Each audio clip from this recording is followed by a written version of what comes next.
22 সালের বন্যায় আসন্না ফাউন্ডেশন ব্যাপক কাজ করেছে আমরা দেখেছি।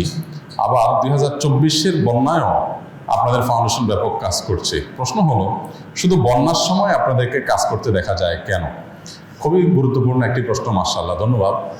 আসলে আসন্না ফাউন্ডেশনের যে দৃশ্যমান কাজ আছে, যেগুলো আপনারা দেখেন, এর বাইরে অদৃশ্যমান কাজ অনেক বেশি। বরং দৃশ্যমান কাজের চাইতে আমাদের অদৃশ্যমান কাজের পরিমাণ অনেক বেশি, যেগুলো বিভিন্ন সময় আপনাদেরকে আমরা দৃশ্যমান করানোর চেষ্টা করি বা জানাবার চেষ্টা করি। কিন্তু সাধারণ মানুষ দুর্যোগে যেরকম সবাই খুবই সিরিয়াস হয়ে ওঠেন, সবাই খুব কনসার্ন হয়ে যান, সবাই খুব মনোযোগী হয়ে ওঠেন, অন্যান্য সময় হয় না। যার কারণে আমাদের অন্যান্য প্রজেক্টগুলো সম্পর্কে হয়তো আপনারা অনেকে জানেন না।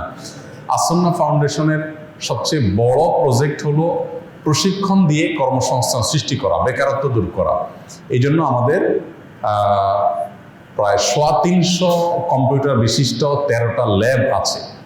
এই ল্যাবগুলোতে আমরা প্রশিক্ষণ দিয়ে বিভিন্ন ব্যক্তিদেরকে 3 মাস মেয়াদী প্রশিক্ষণ দিয়ে আমরা চাকরি দিয়ে দিই।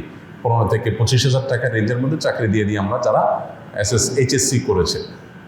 আর যারা আরও বেশি পড়াশোনা করেছে তাদেরকে ওয়েব ডেভেলপমেন্ট কোর্স করানোর মাধ্যমে তাদেরকে চাকরি দিয়ে দিই, যাদের বেতনের ইয়েটা হলো 30 থেকে 50 বা একটু কম বেশি। আবার যারা আর একটু নিচে আসেন, অর্থাৎ 8-এর নিচে পড়াশোনা আছে যাদের, তাদেরকে আমরা ড্রাইভিং ট্রেনিং স্কুলের মাধ্যমে প্রশিক্ষণ দেই। সেই প্রশিক্ষণের মাধ্যমে আমরা তাদেরকে প্রশিক্ষণ দিই এবং রাজমিস্ত্রির অনেক টাইলস মিস্ত্রি, রাজমিস্ত্রি, বিভিন্ন কাজের জন্য আমরা প্রশিক্ষণ দিই। এগুলো সবগুলোর ব্যবস্থাপনা আমরা করার জন্য প্রস্তুতি সম্পন্ন করেছি এবং অনেকগুলো আমরা শুরু করে দিয়েছি। যেমন কম্পিউটার ভিত্তিক যেগুলো, সেগুলো 13-12টা ব্যাচ ইতিমধ্যে আমাদের প্রশিক্ষণ নিয়ে চাকরি দেওয়া হয়ে গেছে। তো আসন্না ফাউন্ডেশন এই মহা কর্মযজ্ঞ, যেটা সম্পর্কে অনেকে জানেন না, আমরা চাই এদেশে কোনো বেকার মানুষ না থাকুক, এদেশে কোনো মানুষ অর্থের জন্য কারোর কাছে ধর্ণা দেওয়া না লাগুক, হাত পাতা না লাগুক, তিনি যেন নিজের পায়ে নিজে দাঁড়াতে পারেন। এটার জন্য আপনি নারী হলে আপনার জন্য আমাদের আলাদা ট্রেনিং আছে, আবাসিক ট্রেনিং, থাকা খাওয়া সব কিছু আমরা ব্যবস্থা করি। আর যদি পুরুষ হন তাহলে আপনি আন্ডার মেট্রিক হলে বা আন্ডার 8 হলে আপনার জন্য এক ধরনের প্রশিক্ষণ, আপনি যদি HSC SSC করেন তাহলে আপনার জন্য আরেক ধরনের প্রশিক্ষণ, আপনি যদি আরেকটু বেশি পড়াশোনা করে থাকেন তাহলে আপনার জন্য আরেক ধরনের প্রশিক্ষণ। সাধারণত বাংলাদেশে বিভিন্ন এই জাতীয় প্রতিষ্ঠানগুলো প্রশিক্ষণ দিয়ে ছেড়ে দেয়। আমরা প্রশিক্ষণ দিয়ে আপনার প্রশিক্ষণার্থীকে চাকরির ব্যবস্থা করি, বিভিন্ন কর্পোরেট হাউসের সাথে আলোচনা করে তাদেরকে আমরা চাকরি দিয়ে দিই।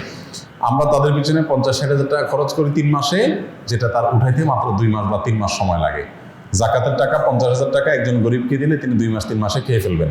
আর আমরা 50,000 টাকা ইনভেস্ট করার পর 3 মাসে সে টাকা তুলে বাকি সারা জীবন সে কামাই করতে থাকে। তাহলে 50,000 টাকায় কত লাখ টাকা হলো? এই মহা কর্মযজ্ঞ আমাদের চলছে একটা প্রতিষ্ঠানের অধীনে, আসন্না ফাউন্ডেশন। এটার নাম হলো আসন্না স্কিল ডেভেলপমেন্ট ইনস্টিটিউট। এটা জাতীয় দক্ষতা উন্নয়ন কর্তৃপক্ষের লাইসেন্সপ্রাপ্ত একটা প্রতিষ্ঠান। আমরা এখানে কাজ করছি। অনেকগুলো উইং এখানে আমাদের খোলা হচ্ছে, যার কয়েকটা চালু আছে, আর বাকিগুলা কয়েক মাসের মধ্যে ইনশাআল্লাহ চালু হয়ে যাবে।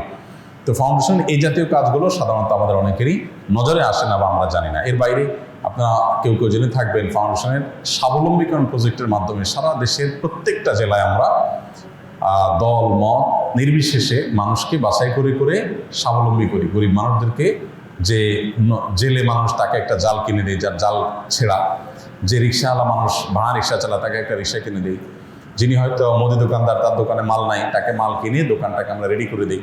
এভাবে এক একজনকে এক একটা করে যার যেটা প্রয়োজন তার জন্য সেটা করে আমরা তাদেরকে স্বাবলম্বী করি। এই স্বাবলম্বীকরণ প্রকল্পের অধীনে কয়েক হাজার মানুষকে ইতিমধ্যে সারা দেশে স্বাবলম্বী আমরা করেছি আলহামদুলিল্লাহ। আসন্না ফাউন্ডেশন থেকে শুধু বন্যার সময় আমরা কাজ করি তা না, জাতীয় দুর্যোগগুলোতে হয়তো আমরা বিশেষভাবে এফোর্ট দিই।